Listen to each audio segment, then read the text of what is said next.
ሰበር መረጃ ተሰምቷል። ድምጻዊው በዛሬው ዕለት ከዚህ ዓለም በሞት መለየቱን እየተነገረ የሚገኘው ድምጻዊ ሰማኸኝ በለውም እንግዲህ ባደረበት ህመም በሕክምና ሲረዳ ቆይቶ በዛሬው ዕለት ከዚህ ዓለም በሞት መለየቱን ፋና እየዘገበ የሚገኘው ድምጻዊ ሰማኸኝ በለውም በባህላዊ እንዲሁም ደግሞ ሌሎች ይዘቶች ባላቸው ሙዚቃዎች እጅግ በጣም ተወዳጅነትና ዝናን ያሰረፈ እንዲሁም ደግሞ እጅግ በጣም አስገራሚ የሆነ ድምጻዊ እንደነበረ የሚታወስ ነገር ነው። በዛሬው ዕለትም ከዚህ ዓለም በሞት መለየቱን እየተነገረ የሚገኘው ድምጻዊው ባለትዳር እንዲሁም ደግሞ የአራት ልጆች አባት መሆኑ የተነገረ ሲሆን እጅግ በጣም በሚያሳዝን ሁኔታ በዛሬው በሕክምና ሲረዳ ቆይቶ ከዚህ ዓለም በሞት መለየቱን እየተነገረ የሚገኘው ለድምጻዊው ቤተሰቦች፣ አድናቂዎች እንዲሁም ደግሞ ወዳጅ ዘመዶቹና ለመላው ኢትዮጵያ ሕዝብ መጽናናትን እመኛለሁ። በዚህ ጉዳይ ላይ ተጨማሪ አዳዲስ መረጃዎችን የማገኝ ከሆነ አጋራችኋለሁ። ፕላስ ምልክቷን መጫናችሁን አትርሱ።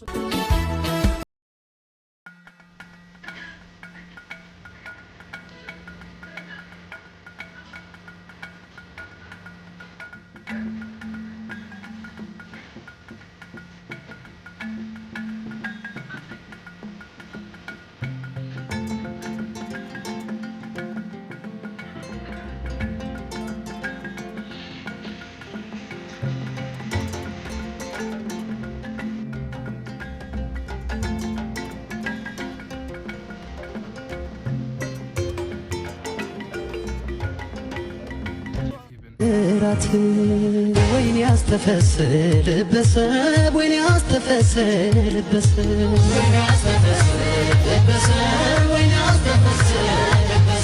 በልጃቸው ማረግ ወድላየው ቤተሰብ ይምጣ ዘመድ አዝማድ በደስታው ይሰብሰብ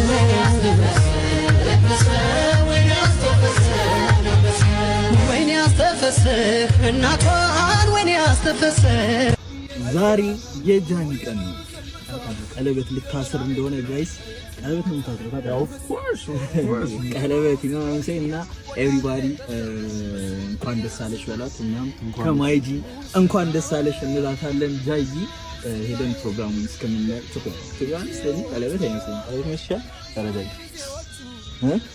ያወቅሹ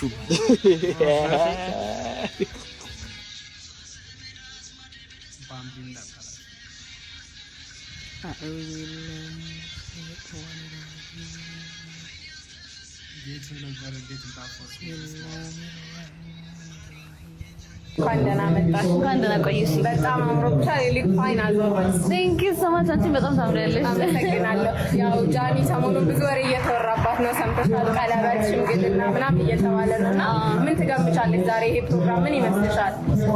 ቀለበት አይመስለኝም። አይ ቲንክ የሆነ ነገር አምባሳደር ምናምን የምትሆን ይመስለኛል። እንደኔ ግምት እንደዛ ይመስለኛል። ኦኬ፣ ግምትሽ ጥሩ እንደሚሆን እንጠብቃለን። ከጃኒ አፕሪሼት የምታደርጊላት ምን ነገር አለ? ጃኒ ነፃነቷን በጣም ነው የምወድላት። በቃ ነፃነች፣ ፕላስ በጣም የዋህ ነች እና በጣም ደስ የምትል ልጅ ነች። እኔ በጣም ነው የምወዳት።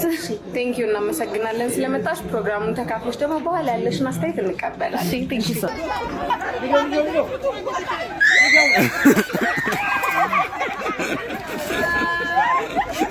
ባይ ዘ ዌይ እዚህ አካባቢ ሲመታኝ ነበርና ዳኛ ያስቆመን መሰለኝ። ትክክል አልነበረም። አዎ ታፕ ምናምን አላረኩም እኔ። ለምን ታፕ ነው አይደል? ላይክ አልገባም። አንገቴ ውስጥ ገብቶ አልያዘኝም። እዚህ ጋር ፊት ለፊት ነበር ያዘኝ ምናምን። ኦፍ ኮርስ ፔን እዚህ አካባቢ ይኖራል፣ ግን ታፕ አላረኩም። ዳኛዎች ኤምኤምኤ ላይ መብት አላቸው። የሆነ ጨዋታው ወደ ዴንጀረስ ፖዚሽን እየሄደ እንደሆነ ካወቁ they can stop the fight, they can finish the fight። እና ዳኛው ነው ያስነሳው። ላይክ እኔ እንዳጨርሰኝ አላልኩም። ለሲ እኔ ያው ጨዋታው የሚቀጥል መስሎኛል። እውነት ለመናገር ስነሳ ጨዋታው የሚቀጥል ነው ይመስል እና የመጀመሪያ ሲሆን የህዝቡ ጩኸት really affect ያደርግሻል። በጣም affect ያደርግሽ ይዤ ገባሁት።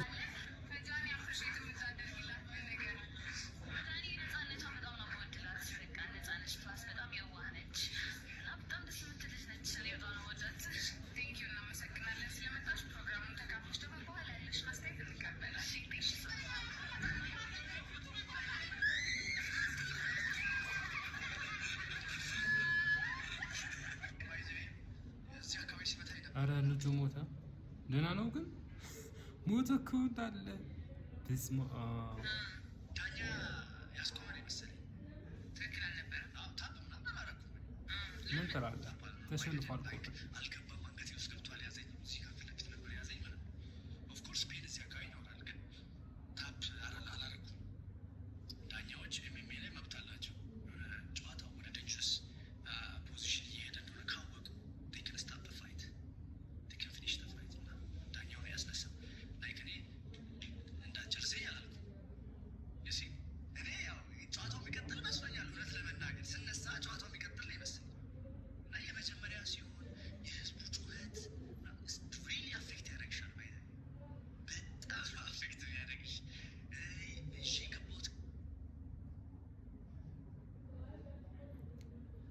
ሰላምታ ረሳውን ውድ ቤተሰቦች እንዴት አላችሁ? በያላችሁበት ቦታ ሰላምታችሁ ብዝት ይበል ይዛልኩ።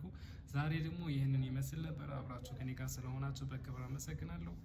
አዳዲስ ነገሮች በድጋሚ ይዤ እመጣለሁ። የሆነ ነገር አስተያየት መስጠት ካለ ኮሜንት ላይ ጻፉልኝ። አመሰግናለሁ።